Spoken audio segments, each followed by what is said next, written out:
Hello and welcome to Horror 101. I'm Paul, And I'm Dave. and this time we're discussing Halloween 3 Season of the Witch. This movie originally was released. Oh crap, where'd the release date go? It was 1982. Ah! I want to say it was October 22nd, 1982. Directed by Tommy Lee Wallace, who also wrote the film. And no doubt you noticed that John Carpenter had his hands in this one as well. He was a producer as well as did the music, and the music is great. Yeah. Yeah. The music is very, very good. I love it. Anyway, let us get into the season. So, 1982. Let's quickly go over the number one films that were released this year. So at number one, surprising absolutely no one, E.T. No, understandable. In second place, Tootsie. Yes. In third place, An Officer and a Gentleman. Uh, In fourth place, Rocky 3. yeah. In fifth place, Porky's. Yeah. In sixth Yeah. place, Star Trek II, The Wrath of Khan. Hard! Yes. Probably one of the best Star Trek movies. I'm not going to say the best, because I think there's other contenders for that, but it's a very good one.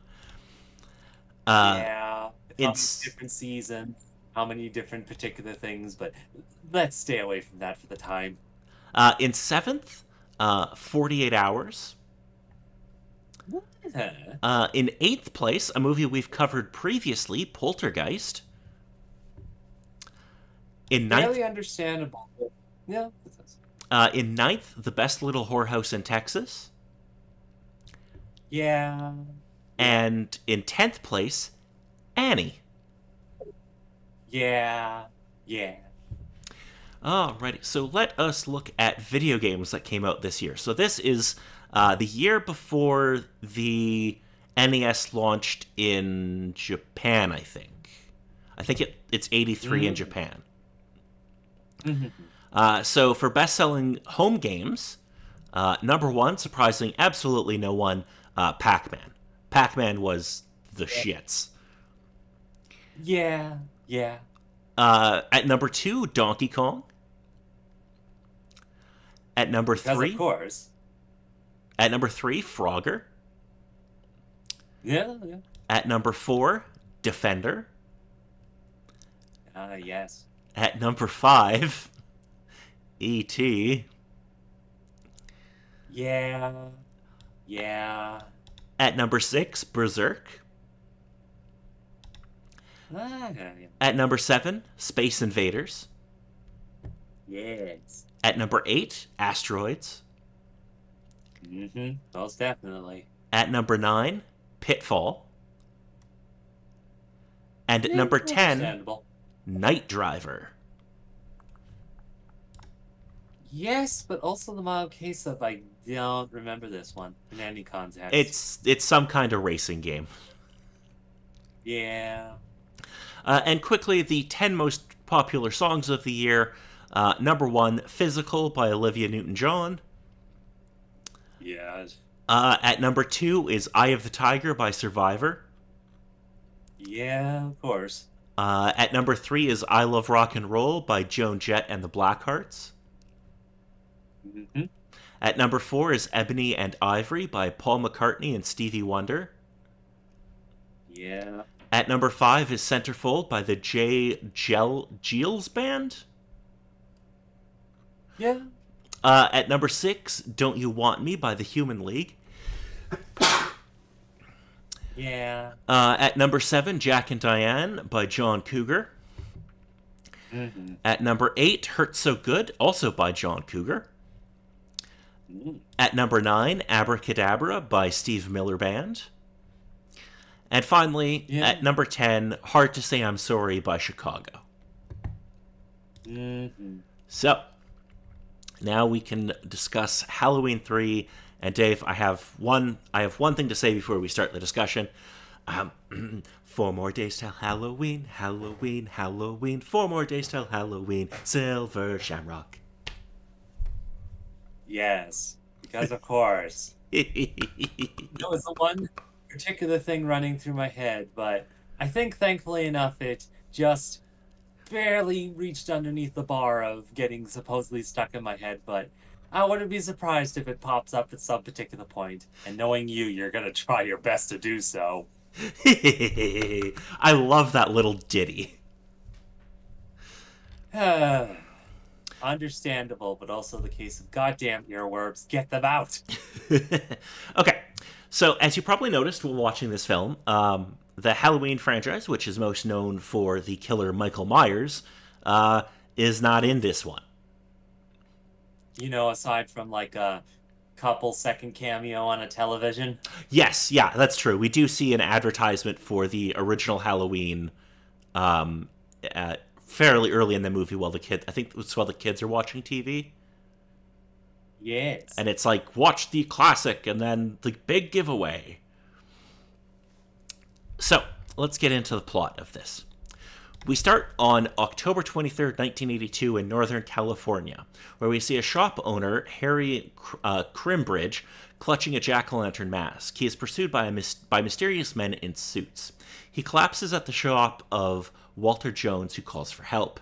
Harry is taken to a hospital and placed in the care of Dr. Daniel Chalice, an alcoholic doctor who has a strange relationship with his ex-wife and 2 children. Later that night, Harry is murdered by another suited man who immolates himself in his car.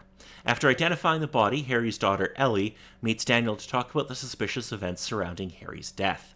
They decide to investigate and travel to Santa Mira, California, hometown of the Silver Shamrock Novelties Factory, which made the Halloween mask that Harry carried the night of his death. As they check into a motel, Daniel learns that Harry had stayed there in the past. Marge Gutman, another motel customer, discovers a microchip on the back of the medallion of one of the masks. The medallion emits a deadly energy beam into her mouth as she picks at it curiously with a hairpin. Her face is left mutilated and an insect crawls out of her mouth in a really cool effect. Yeah. Shortly after, men in lab coats take Marge's body away in a Silver Shamrock van. Daniel overhears the factory technicians describing a misfire to factory owner Connell Cochran. While Daniel and Ellie tour the factory the next morning, Ellie finds her father's car guarded by more men in suits who stop her from getting closer to it. They attempt to call the authorities as they flee, but Daniel cannot reach anyone outside of the town by phone. Ellie is kidnapped and taken to the factory. Daniel follows and is captured by the men in suits, revealed to be androids Cochran created.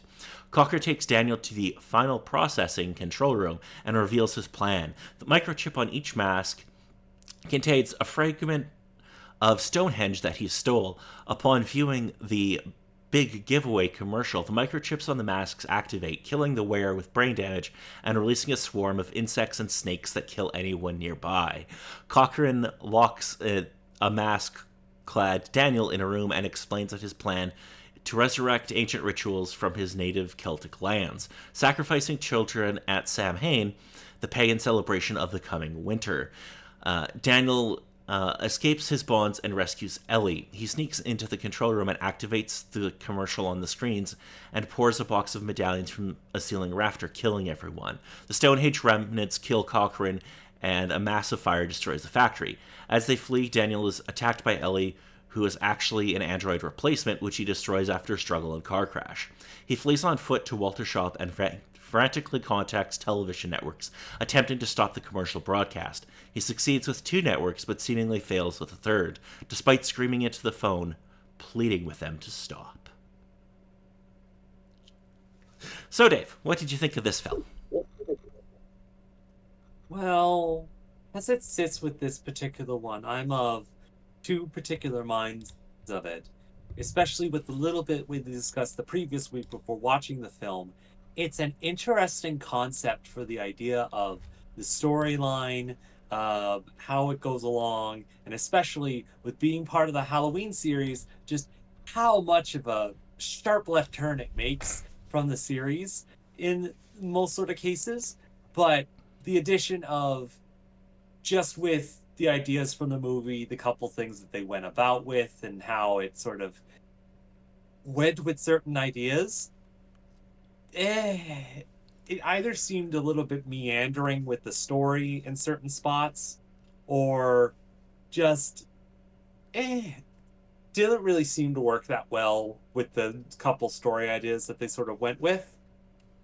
On whole, the concept was definitely an interesting idea, but there was one or two issues with either the acting or the direction within the film that just left me sort of questioning, well, 80s, I could somewhat understand, but also why? Okay, so you're right. It is a pretty big departure from the Halloween franchise to an extent, because I think we also have to look back to remember that this is like only the third movie in the franchise, and like the first one is a classic. The second one, I don't know if you've ever seen Halloween 2, but is not very good. So I think there was this. So John Carpenter has always said that his idea for the Halloween franchise, if it was to continue, was he didn't want to keep making Michael Myers movies.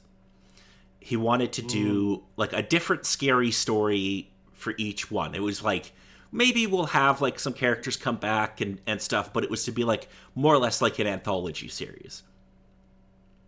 Okay, going more so in that kind of route. Yes.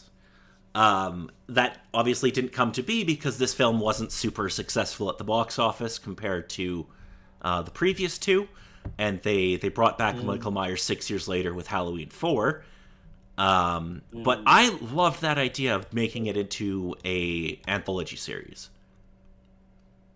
Yeah, it's definitely true. Again, with a couple particular movies and other similar sorts of series that have gone with that sort of idea, in more of a short story, multiple sort of story format and whatnot, it definitely would make sense. Yeah, I suppose it's just maybe the idea of trying to fit a full story in one movie, and then aside from title recognition, uh, either some of them not supposedly hanging on to it, or just not essentially being as good as the previous sort of idea. I can also sort of see how that kind of brought the slip up, and then sort of them turning back like, yeah, we had a better sort of idea with Michael Myers and previous movies that maybe we should try going back to. Yeah, so I think so obviously they go back to Michael Myers, and that ends up making them a lot of money. The problem with a lot of the Halloween movies, in my opinion, is Halloween has this unfortunate thing of like, whenever somebody with a good idea gets a hold of it, they only get to make like one or two movies, and then somebody who will do it cheaper comes along. In those sort of cases. So there have been some really interesting ideas with Halloween that like they'll get started, and then who's the Akkad, who's the guy who now owns the rights to it, basically wants to make the movies as cheaply as he can, so he'll pass it off to someone else to make the next one. So there was this really interesting idea they had in, I think it's The Curse of Michael Myers, where it's like, oh, like Michael is like being worshipped by this cult, and like that's kind of how he gets like his supernatural powers and everything. And it's like this really interesting concept, and then it kind of just falls away because the next people don't want to do that. I think that ends up being the problem with the Halloween franchise for me. It's very inconsistent.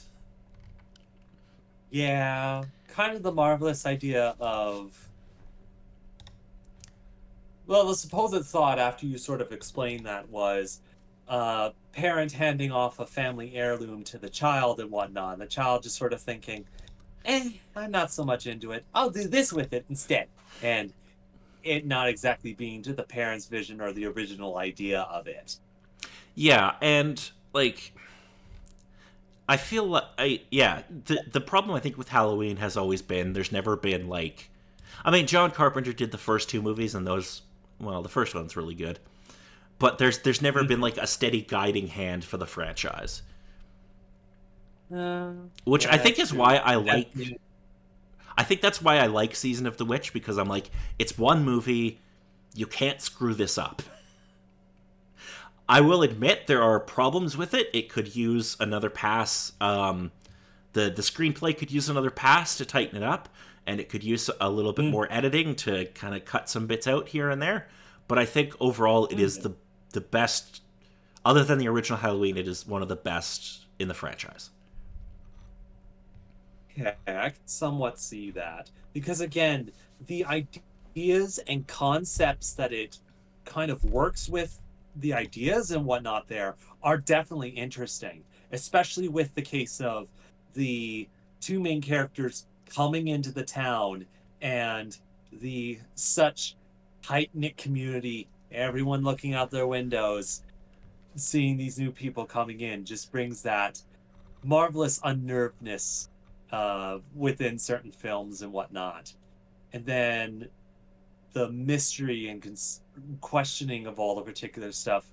And I think the other particular thing was sort of understanding the idea going into the film uh, after watching the first couple minutes of this seems absolutely ridiculous, and yet I'm not concerned with the absurdity of it. It fits well enough within its story and the Halloween aspect of it that it either didn't throw out the the expectation of disbelief or whatnot there, but it gave an interesting sort of idea to the story and other sorts of things from there. Because again, from your first explanation of the film with them using the masks for particular sort of ideas and then getting more of the actual reason toward it, it's like interesting, taking more historical ideas of particular sorts of things from there and using it in that sort of sense, though it might be the case of how particularly authentic it is to the actual idea that was expressed within the film and whatnot might have been questioned, but on whole it made the basis of the story really interesting. Yeah, I think it has a super strong concept. Mm-hmm. I think the concept is really good. I think you're right. Like this is one of those things where it's like, if you did another draft or two of this, it would have been incredible. Like you've got a really good idea, it just needed a little bit of tightening up, a little bit of maybe have someone else come in and do some rewrites on it. Like I love this movie because it's kind of goofy, it's kind of dumb, but there's a great Halloween vibe about it, and I just think it's a lot of fun, and the masks are really cool. That's definitely true. I think the only other particular thing is just the particular sort of stuff that they had for the practical effects of the android characters, as well as the effects the masks and the chips have on particular people, was interesting. The particular scene with the family through the tour uh, worked fairly well and whatnot, especially with the snakes and especially with one of the rattlers they had in there, a case of, ha ha, that could have been dangerous. But more so with the androids and their concept of the machinery, but also just the pumpkin goo. Just the case of meshing with the Halloween sort of idea, but just also adding on the case of, yeah, they need to add something gooey to this. Yeah, it's this really cool thing of like when you put on the mask and like the commercial plays and like it's almost like the mask become like turns your head into a pumpkin and then like rots in like a couple of seconds, and it's a really cool effect and you see this like goopy stuff and the snakes and all sorts of critters coming out. It's yeah, it's a cool effect. Mm-hmm. I wonder if you can get those masks, because I would buy I would buy the Silver Shamrock masks. I wouldn't be surprised. Well, yeah, maybe. Again, something maybe look into, but whether or not anyone sort of had the idea of, oh my gosh, we should make this a thing. I'm sure people have, but it's one of those things of like it'd probably be stupid expensive to license them. Yeah, yeah. Anyway, what did you think? Okay, here. Do you have any interest in seeing any of the other Halloween movies? Like, how many of them have you seen? I specifically remember seeing through the first one, third one now. Uh, no, I think that was one of the other series from that. Because I know that there was one, but there's also the case of I might have gotten it confused with one of the Jason movies. Okay. Have you seen any of the newer ones? Advertising, but not up to the case of actually watching them, because I think it's the case of they're either with the specific streaming site Shudder or just the case of they were coming out at around the time and just how things were going, not exactly on my list to go and see. Okay, so if you're interested in seeing another Halloween movie, I highly recommend the 2018. I don't know what it technically is. Reboot sequel thingy, because that supposedly makes sense. It's sort of a reboot, but it's also a sequel to the original Halloween. It's very good. The sequel to that, Halloween Kills, is okay. And then the final film in that trilogy, Halloween Ends, you can just not bother with. That's somewhat understandable, but I think that one came out fairly recently, over the last 2 or so years, I believe. That was a 2022, yeah. Mm-hmm.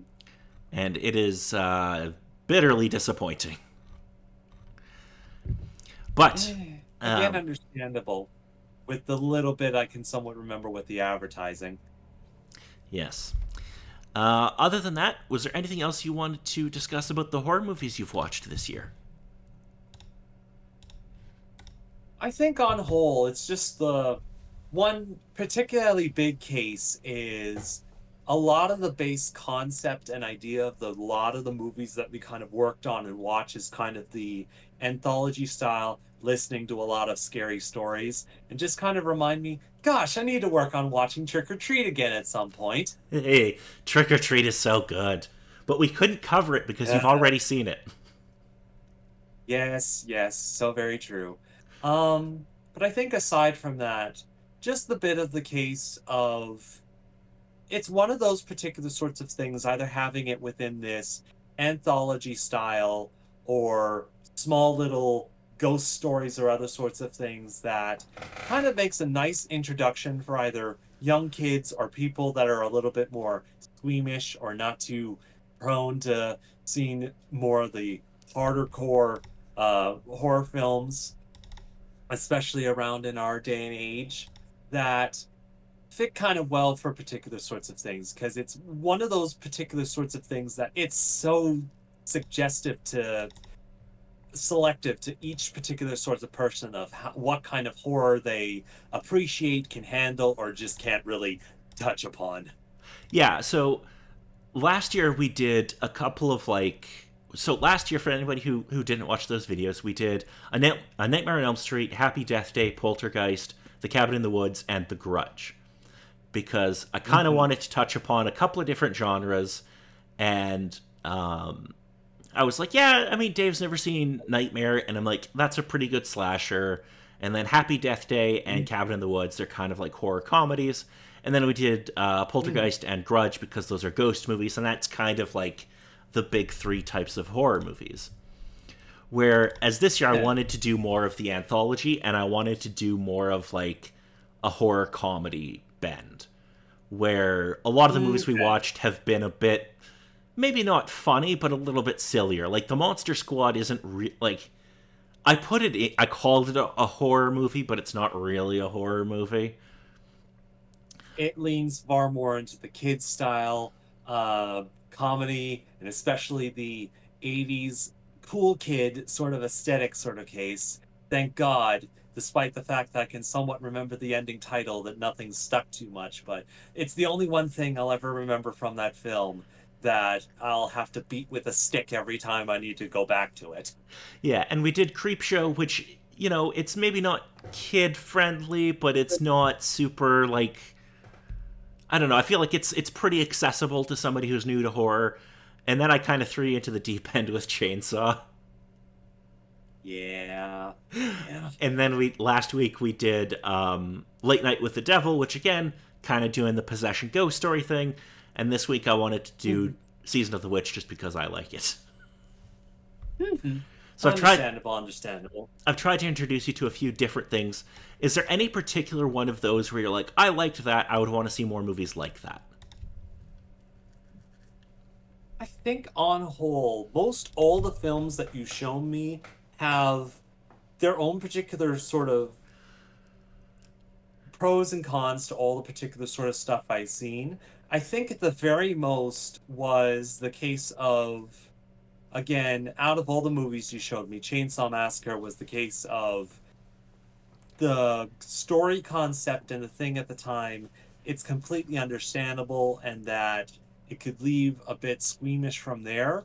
But I think it'd also be the case I've been saying, I wouldn't exactly want to say that I want to step away from that, but I'd be more intrigued to see about films within a similar sort of style or have a message that they want to push, to see what they've sort of done either with things in the years after Chainsaw Massacre or heading down to the modern day with either films that have gone to that sort of idea. I think at the very most is just the case of, I think the only one films to maybe try and stay away from are the horror films that say are horror, a bit case for the younger sort of kids, but kind of the case of they need to show it to young kids but don't want to spook them too much and just hardly have much of anything horror to bring to the table. Okay, so what I'm getting is that you would probably really like X. I wouldn't be surprised because, again, it's one I remember seeing the advertisements for and other particular sorts of media around, but still kind of the case if I haven't had the chance to watch it yet. Yeah, X is very, I would say, very heavily inspired by Chainsaw, but it does its own thing.